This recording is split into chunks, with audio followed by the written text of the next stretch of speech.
mukakeun aib batur artina si eta geus jadi laleur eunteup di tempat nu kotor napelkeun anu kotor ngarah ragreg darajat batur ku kakotoran. Weh ngaran-ngaran pangajian nu alus mah kudu saperti nyiruan cicing dina kembang nu hade nyeuseub saripati kembang maka lahirna ge adalah madu. Ai madu artina amis, lamun ibu amis budi alus basa ngeunah carita boro-boro kolot budak oge bakal hirup betah genah babarengan jeung ibu. Ngan lamun hirup geus jadi patrawalik hampura boro-boro kolot budak ge lumpat pangheulana. Matak lamun ayeuna ibu-ibu keur rentang-rentang ibu batur juk ingkah tah patrawali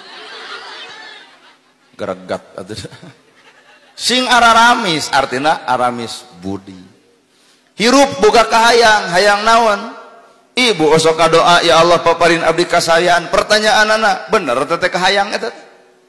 Ya Allah paparin abdi kasayaan. Kuring rada curiga, ieu teh ukur ngadoa wungkul atawa jeung gawena. Sabab Allah mah teu butuh ucapna tapi butuh tina gawena. Ya Allah paparin abdi kasayaan. Budak TK ge bisaeun, budak PAUD bisaeun, budak SD ge bisaeun. Nu hese mah tah migawena nalika menta kahadean ku Allah dibere urang tara migawe.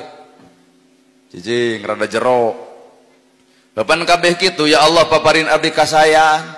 Ngeus salat subuh mau kena dipake keneh kurunyung tatangga ceurik assalamualaikum cek ibu teh waalaikumsalam aya naon ece budak sakola butuh biaya keur teu boga duit teu kesrok keur ongkos luhurna 100 handapna 50 ibu reketak inget ge salat subuh Gusti paparin abdi kasayaan ieu jawaban salira atos tong loba dongeng ieu aya bawa pake heula eta akhirat nyieun akhirat meunang kahadean dunya nyieun kahadean kade kudu apik bahasana akhirat bo menang kahadean dunya nyieun kahadean akhirat Allah nu boga dunya ibu nu ngademel kasayanana kahartos